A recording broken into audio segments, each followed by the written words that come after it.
Hello மக்களே, முகலாய மன்னர்களான கடைசி அவுரங்கசீப் வந்து அவங்க அப்பா கூட என்னதான் பிரச்சனை, எதுக்கு அவங்க அப்பாவை இவ்வளோ கஷ்டப்படுத்தினாரு, சிறையில் போடுற அளவுக்கு அப்படி என்னதான் வன்மம், அப்படியெல்லாம் நீங்கள் என்னைக்காவது யோசிச்சிருக்கீங்களா?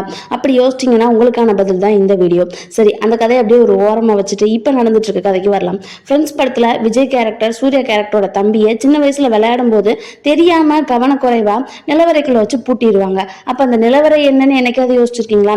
நிலவரைனா வேற ஒன்றுமே இல்லை. அந்த காலத்தில் போர் வரும்போது இல்லை யாராவது திருடி போகாம தங்களோட பொருளை காப்பாத்தி வச்சுக்கிறதுக்காக நம்மளோட வீட்டுல இருக்கிற அந்த தரை இருக்கு இல்லையா, அதுக்கு கீழே அழகா ஒரு அறை கட்டி வச்சிருப்பாங்க. அதை தான் நிலவரை அப்படின்னு சொல்றாங்க. நிலவரை வந்து நிலத்துக்கு அடியில இருக்கும். இதை வந்து பாதாள அறைன்னு சொல்லுவாங்க. இது இங்கிலீஷ்ல டங்கான் அப்படின்னு சொல்ற வழக்கமும் இருக்குது. ஃப்ரெண்ட்ஸ் படத்துல விஜய் கேரக்டரோட வாழ்க்கை நிலவரைக்கும் அதுக்கும் பெரிய பங்கு இருக்குது. அதே மாதிரிதான் நம்ம ஷாஜகானுக்கும் அவரோட பையனான அவுரங்கசீப்புக்கும் நிலவரையோட பெரிய கனெக்ஷன் இருக்குது. அது என்னன்னு பார்க்கலாமா? பெரும்பாலும் முகலாய மன்னர்களோட கதையை படிக்கும் போது அவங்க சமஸ்கிருதத்துல இருந்த எல்லா நூட்களையுமே பாரசீக மொழிகள்ல மாத்திருக்காங்க அப்படின்னு நம்மளால ரொம்ப சுலபமாவே பார்க்க முடியும்.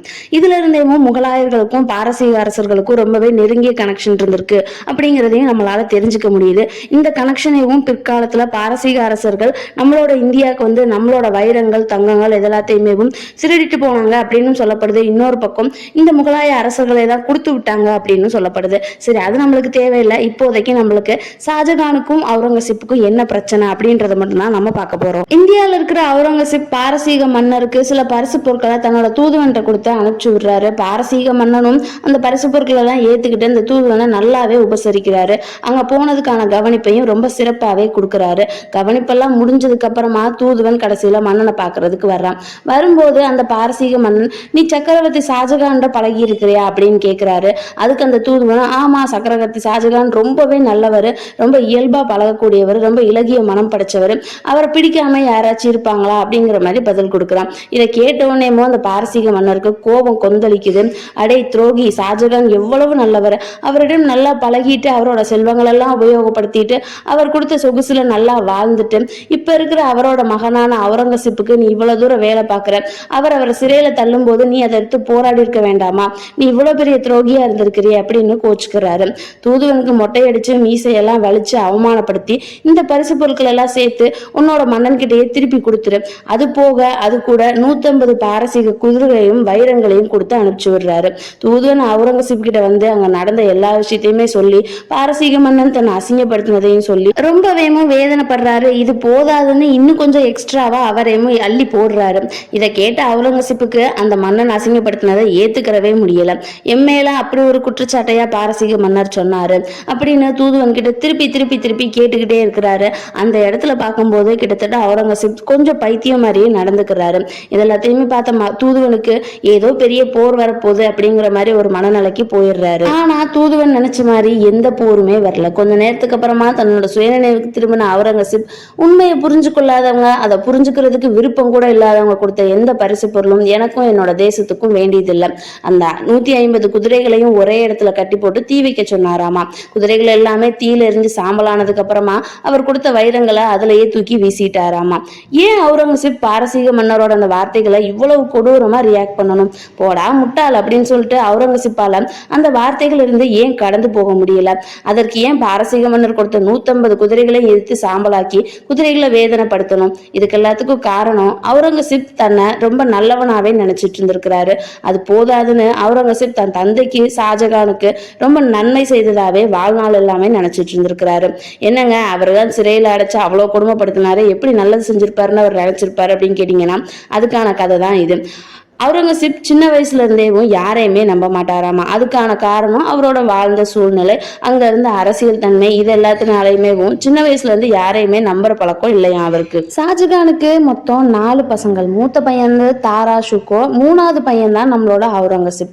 தாரா ஷுக்கோக்கும் அவுரங்கசீப்புக்கும் எப்ப பார்த்தாலும் சண்டை தான் இருக்குமா சின்ன வயசுல. என்னங்க, கூட பிறந்தவங்கன்னா சண்டை நடக்க சகஜம் தானே அப்படின்னா, நம்ம வீட்டு சண்டையெல்லாம் டிவி ரிமோட்டோடையும் ஸ்நாக்ஸ்ல பங்கு பிரிக்கிறதோடய முடிஞ்சிடும். அவங்க அரச பரம்பரை இல்லையா, அதனால நாட்டை பிரிக்கிற வரைக்கும் அந்த சண்டை போகுது. ஷாஜகான் எப்பவுமே தன்னோட மூத்த மகனான தாராஷுகோ மேல அளவு கடந்த அன்பு வச்சிருந்திருக்கிறாரு. அவர் தான் நாட்டை காப்பாத்துவாரு அப்படின்ற நம்பிக்கையில இருந்திருக்கிறாரு. ஆனா அவுரங்கசீப்புக்கோ தாராஷுகோவை பத்தி நல்லாவே தெரியும். அவன் மேல சுத்தமா நம்பிக்கை இல்லை. வாலிப பருவம் வந்த உடனேமோ ஷாஜகான் தாராஷுகோ கிட்ட, நீ உனக்கான ஒரு பெரிய வசந்த மாளிகையை கட்டிக்கோ, அதுக்கான பொருள் ஏற்பாடும் செல்வ ஏற்பாடும் நான் பண்ணி தரேன் அப்படின்னு சொல்லிடுறாரு. இதை கேட்ட உடனேயும் தாராஷுகோவும் அவனுக்கான ரொம்ப பெரிய மாளிகையை பிரம்மாண்டமா கட்டி முடிச்சு அதோட திறப்பு விழாக்கு அவுரங்கசீப்பையும் அவரோட சகோதரர்கள் சொந்த பந்தம் எல்லாத்தையுமே அழைக்கிறாரு. திறப்பு விழாக்கு ஷாஜகான் அவரோட சொந்த பந்தங்கள் மற்றும் அவங்களோட மிச்ச பையங்க எல்லாருமே போறாங்க. ரொம்ப பிரமாதமா நடந்து முடியுது. அரண்மனை ஃபுல்லாவையும் தாராஷுகோ எல்லாருக்கும் சுத்தி காட்டுறாரு. அப்போ தன்னோட சகோதரர்களையும் தந்தையும் மட்டும் பாதாள அறைக்கு கூட்டிட்டு போய் பாதாள அறையை சுத்தி காமிக்கிறாரு. சொல்லக்கூடாது, ரொம்ப பிரமாதமாவே கட்டியிருக்கிறாரு. ஷாஜகானும் தன்னோட மத்த பசங்களும் உள்ள இருந்து எல்லாத்தையுமே பார்த்துட்டு இருக்கிறாங்க. ஆனா அவுரங்கசீப் மட்டும் நிலவரைக்குள்ள போகவே இல்லை. வெளியிலேயும் கையில வாளோட கம்பீரமா உட்கார்ந்துருக்கிறாரு. இதை பார்த்த தாராஷுகோ நிலவரைக்கும் அப்பாவையும் சகோதரர்களையும் விட்டுட்டு வெளியில அவுரங்கசீப்பா உள்ள நிலவரையை பாரு, ரொம்பவே அழகா இருக்குது, அதை பார்த்தீங்கன்னா உனக்கும் ஒரு ஐடியா கிடைக்கும் அப்படிங்கிற மாதிரி ரொம்பவே பேச்சுல மயக்கி உள்ள கூட்டு போறதுக்கு ட்ரை பண்றாரு. ஆனா அவுரங்கசீப்போ இல்ல, நான் இங்கேயே காத்திருக்கிறேன் அப்படின்னு சொல்லி வெளியிலேயே உட்கார்ந்துருக்கிறாரு. இந்த சம்பவம் நடந்தப்ப தாராஷுகோ நிலவரைக்கும் வெளியில இருக்கிற அறைக்கும் ஒரு 5-6 தடவை நடந்ததா அவுரங்கசீப் நம்புறாரு. அதுக்கப்புறமா ஷாஜகானுக்கு வயசானதுக்கு அப்புறம் தன்னோட தேசத்தை 5ஆ பிரிச்சு 5 மகன்களுக்கும் கொடுக்கலாம் அப்படிங்கிற முடிவுக்கு வர்றாரு. ஆனா அதை ஏத்துக்கிறாத அவுரங்கசீப்போ கிளர்ச்சியில இறங்கி தாராஷுகோவை வீழ்த்து அவுரங்கசீப்பை ஜெயில தள்ளி நாட்டை ஃபுல்லுமேவும் தன்னோட கைப்படுத்திக்கிறாரு.